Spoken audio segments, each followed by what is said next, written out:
கடந்த செப்டம்பர் மாதம் 27ஆம் தேதி அன்று கரூர் நகரில் தவேக நடத்திய பொதுக்கூட்டத்தில் பெண்கள், குழந்தைகள் உட்பட 41 பேர் உயிரிழந்துள்ளனர். உயிரிழந்தவர்களின் ஆன்மா சாந்தி அடைய அனைவரும் 2 நிமிடம் மௌன அஞ்சலி செலுத்துமாறு அன்போடு கேட்டுக்கொள்கிறேன்.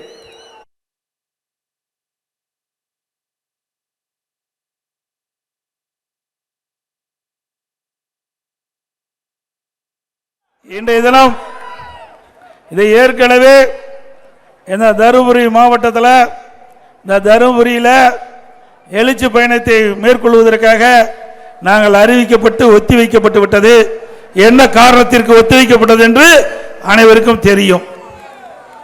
இன்றைக்கு அண்மையில் 27ஆம் தேதி கரூரிலே நடந்த சம்பவம் உங்கள் அனைவருக்குமே தெரியும். அனைவரும் தொலைக்காட்சியை பார்த்து கொண்டிருக்கின்றீர்கள், பத்திரிகையை பார்த்து கொண்டிருக்கின்றீர்கள். எவ்வளவு ஒரு கொடூரமான சம்பவம் என்பதை நாம் எண்ணி பார்க்க வேண்டும். இன்றைய ஆட்சியாளர்கள் உரிய முறையிலே பாதுகாப்பு வழங்கப்பட்டிருந்தால் 41 உயிர்கள் இன்றைக்கு காக்கப்பட்டிருக்கலாம். அதற்கு சரியான பாதுகாப்பு இல்லாத காரணத்தினாலே நம்முடைய தமிழ்நாட்டு மக்கள் என்று திரு ஸ்டாலின் அவர்கள் குறிப்பிடுகிறார், தமிழ் மக்கள் என்று குறிப்பிடுகிறார். அப்படி தமிழ் மக்கள் 41 பேர், பெண்கள், குழந்தைகள் உட்பட 41 பேர் இறந்ததற்கு காரணம் யாரு? யாருங்க? இது மக்கள் சொல்லுகின்ற குரல். திரு ஸ்டாலின் அவர்களே, மக்கள் கொடுக்கின்ற குரல். இன்றைக்கு ஆளுங்கட்சிக்கு ஒரு நீதி, எதிர்கட்சிக்கு ஒரு நீதி. சரியா? இன்றைக்கு ஒரு அரசாங்கம் தான் நாட்டு மக்களை காக்கக்கூடிய பொறுப்பு இருப்பது அரசாங்கம். இன்றைக்கு ஒரு பொதுக்கூட்டம், ஒரு பேரணி, ஒரு ஆர்ப்பாட்டம், இதற்கெல்லாம் பாதுகாப்பு கொடுப்பது அரசின் கடமை. இன்றைக்கு முதலமைச்சர் கையில் தான் காவல்துறை இருக்கின்றது. சரியான முறையிலே இந்த காவல்துறைக்கு முதலமைச்சர் உத்தரவிட்டிருந்தால், சரியான முறையிலே காவல்துறை செயல்பட்டிருந்தால், முறையாக பாதுகாப்பு கொடுக்கப்பட்டிருந்தால் 41 பேரை நாம் இழந்திருக்க வேண்டிய அவசியம் இல்லை. இன்னும் ஆழமாக பேச முடியும்.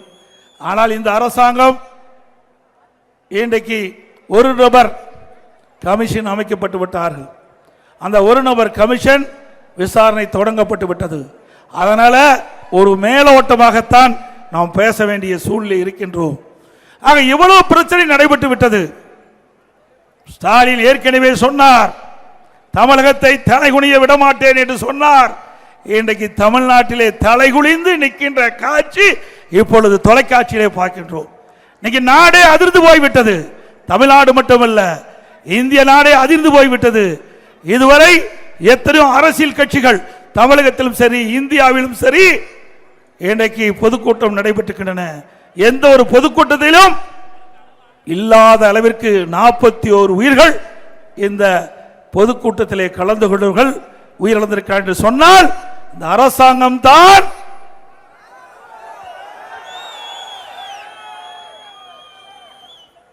பொறுப்பு ஏற்க வேண்டும். என்று சொன்னால் அரசாங்கம் உங்க கையிலே இருக்கின்றது, ஆட்சி உங்க கையிலே இருக்கின்றது.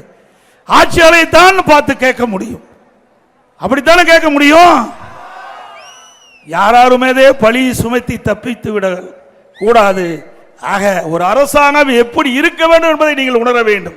இனியாவது இன்றைக்கு நடக்கின்ற பொதுக்கூட்டத்திற்கு முழுமையான பாதுகாப்பை தருவீர்கள் என்று நாங்கள் எதிர்பார்க்கின்றோம். நான் 163 கூட்டம், 163 சட்டமன்ற தொகுதியில் எழுச்சி பயணத்தின் போது பொதுக்கூட்டத்தில் மக்களை சந்தித்தேன். ஒரு 5-6 மாவட்டத்தில் தான் காவல்துறை பாதுகாப்பு கொடுத்தாங்க.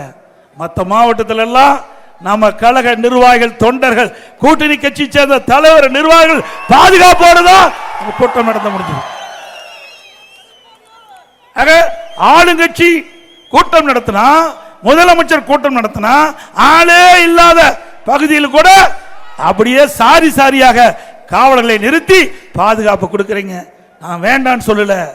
ஆள் இல்லாத இடத்துல பாதுகாப்பு கொடுக்கின்ற முதலமைச்சர் இன்றைக்கு ஆயிரக்கணக்கான பேர் கூடுகின்ற இடத்தில் ஏன் பாதுகாப்பு கொடுக்கவில்லை என்று மக்கள் கேட்கின்ற கேள்விக்கு முதலமைச்சர் பதில் சொல்லியே ஆக வேண்டும்.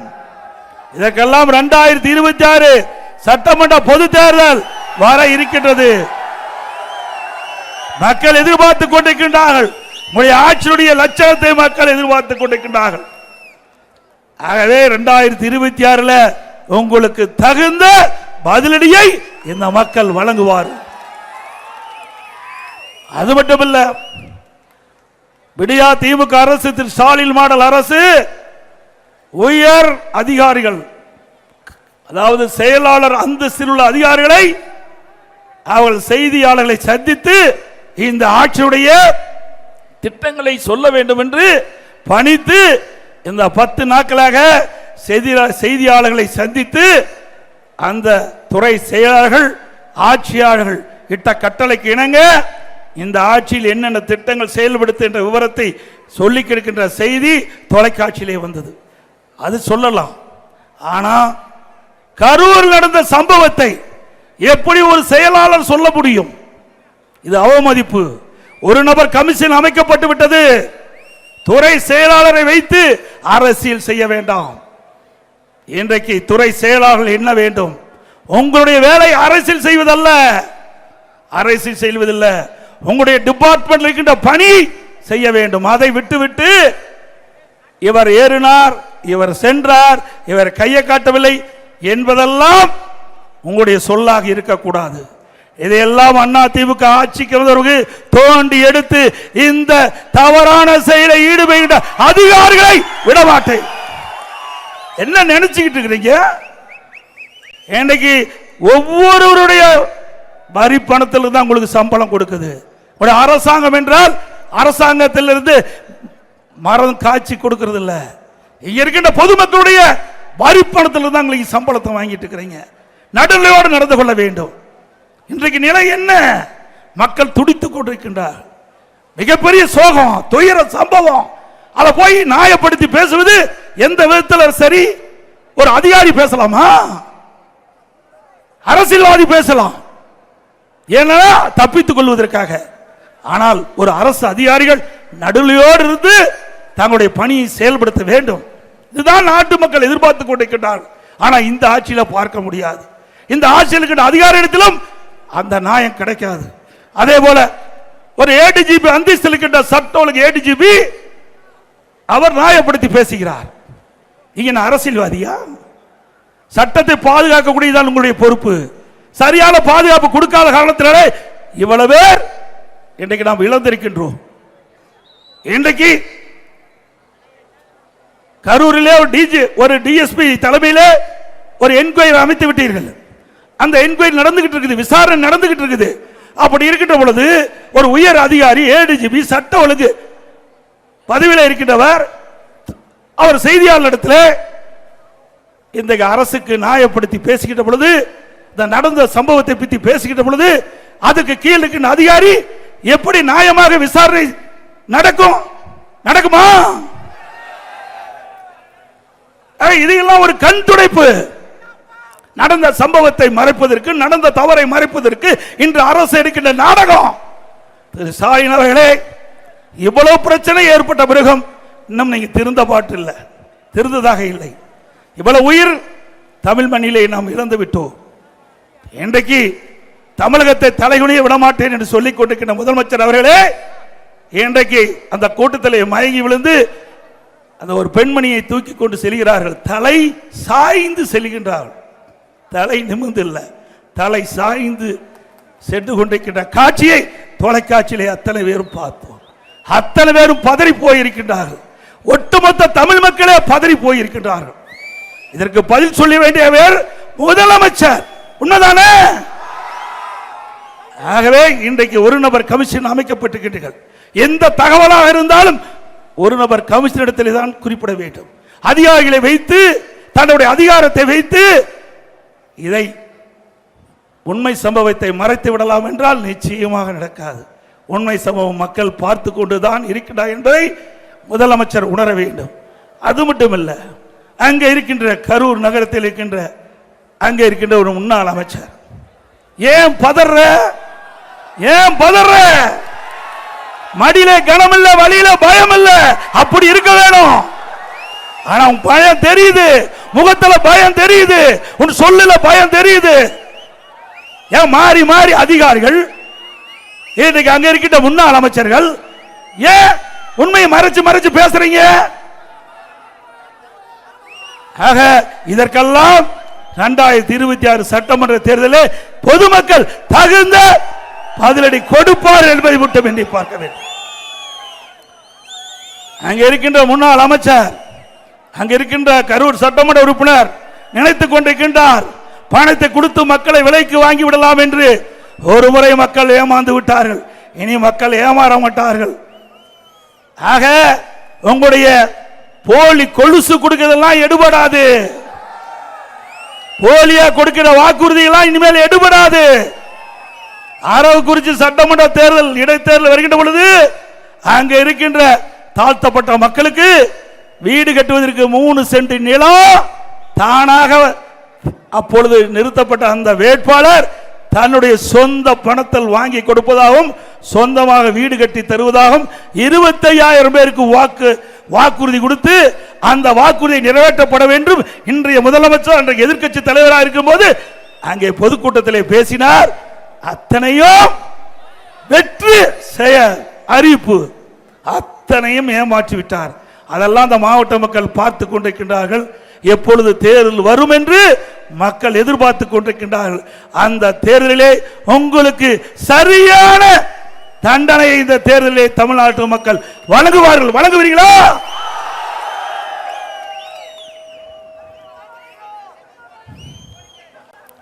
அதேபோல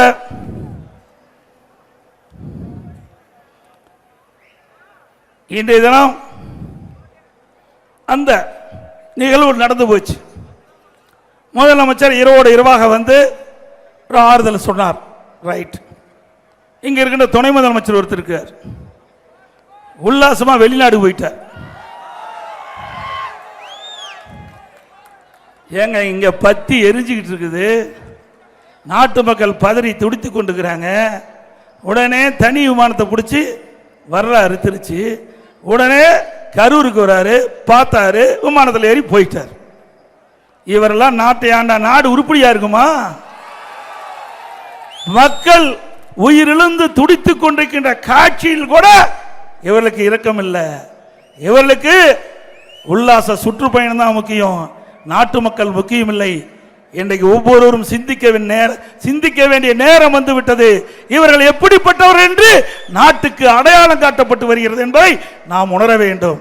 ஒரு நாட்டினுடைய துணை முதலமைச்சர் இவ்வளவு பெரிய பிரச்சனை ஏற்படுகின்ற பொழுது எங்கே இருக்க வேண்டும்? தமிழ்நாட்டில் இருந்து மக்களுக்கு தேவையான உதவிகளை செய்து கொண்டிருக்க வேண்டும். அந்த கூட்ட நெரிசலில் சிக்கியவர்கள் யாரெல்லாம் பாதிக்கப்பட்டாங்க, அவர்களுக்கு எப்படி சிகிச்சை அளிக்கிறீங்க, யாரெல்லாம் குணமடையக்கூடிய சூழ்நிலையை உருவாக்க வேண்டும் என்பதெல்லாம் திட்டமிட்டு செயல்படுத்தி இருந்தால் ஒரு நல்ல துணை முதலமைச்சராக இருக்கலாம். ஆனால் அதெல்லாம் எதிர்பார்க்க முடியாது. திரு கருணாநிதி குடும்பத்தில் அதெல்லாம் எதிர்பார்க்க முடியாது. யார் எப்படி இருந்தாலும் அதை பற்றி எல்லாம் கவலை இல்லை. தன் குடும்பம் செல்வாக்காக இருக்க வேண்டும். தன் குடும்பம் அனைத்து மக்களுடைய சுரண்டி உல்லாச வாழ்க்கை வாழ வேண்டும் என்பதுதான் ஆட்சியாளருடைய குறிக்கோளாக இருக்கின்ற என்பதை நாம் எண்ணி பார்க்க வேண்டும். ஆக இனியாவது அரசியல் கட்சி நடத்துகின்ற கூட்டத்திற்கு முழுமையான பாதுகாப்பு கொடுங்கள். இந்த கட்சி அந்த கட்சி என்று பிரித்து பார்க்காதீர்கள். எல்லாம் தமிழ்நாட்டு மக்கள், நம்முடைய சகோதர சகோதரிகள். யார் இழந்தாலும் நமக்கு இழப்பு, அதை முதல் உணர வேண்டும். திமுக உணர்ந்த பாடு இல்லை, திமுக உணர்ந்த பாடு இல்லை.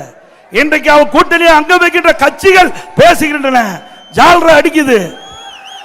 விடுதலை சிறுத்தை திருமாவளவன் பேசினார். உண்மையாவே மனசாட்சியோட பேசுறீங்களா? சிந்திச்சு பாருங்க.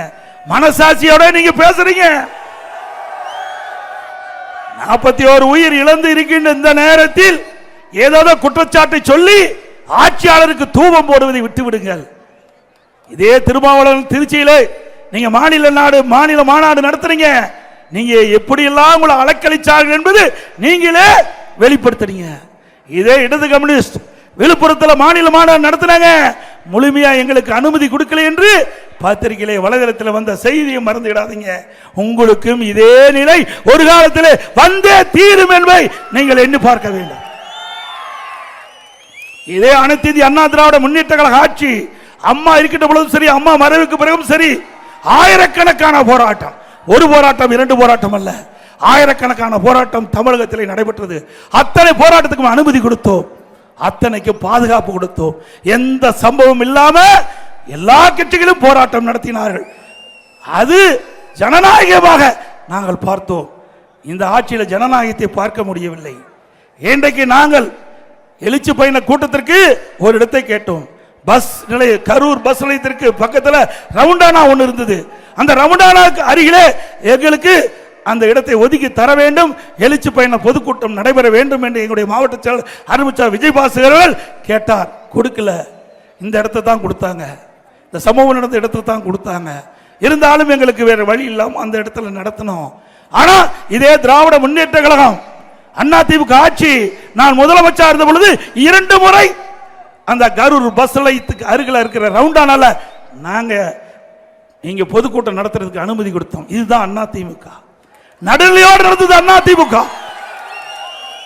இன்றைக்கு திராவிட மாடல் அரசாங்கம் திரு ஸ்டாலின் இருக்கின்ற திமுக அரசாங்கம் அமைந்த பிறகு 3 முறை அந்த கரூர் பஸ் நிலையத்துக்கு பக்கத்தில் இருக்கிற ரவுண்டானால 3 முறை திமுக பொதுக்கூட்டம் நடத்தினீர்கள். உங்களுக்கு எப்படி அனுமதி கொடுக்கிறாங்க? ஏன் மற்ற கட்சிக்கு, மற்ற எதிர்கட்சிக்கு அனுமதி கொடுக்க மறுக்கிறாங்க? ஆக வேண்டுமென்றே திட்டமிட்டு எதிர்கட்சியை ஒடுக்கின்ற சூழ்நிலையை நீங்கள் கடைபிடித்தால் உங்களுடைய கட்சி எதிர்காலத்தில் காணாமல் போயிருப்பதை எண்ணி பார்க்க வேண்டும். ஆட்சி அதிகாரம் இருக்கிறதுனால இந்த ஆட்டம் போடுறீங்க. இதுக்கெல்லாம் மக்கள் ஒரு காலத்தில் முடிவு கேட்கின்ற நேரம் வந்துவிட்டது என்பதை ஸ்டாலின் உணர வேண்டும்.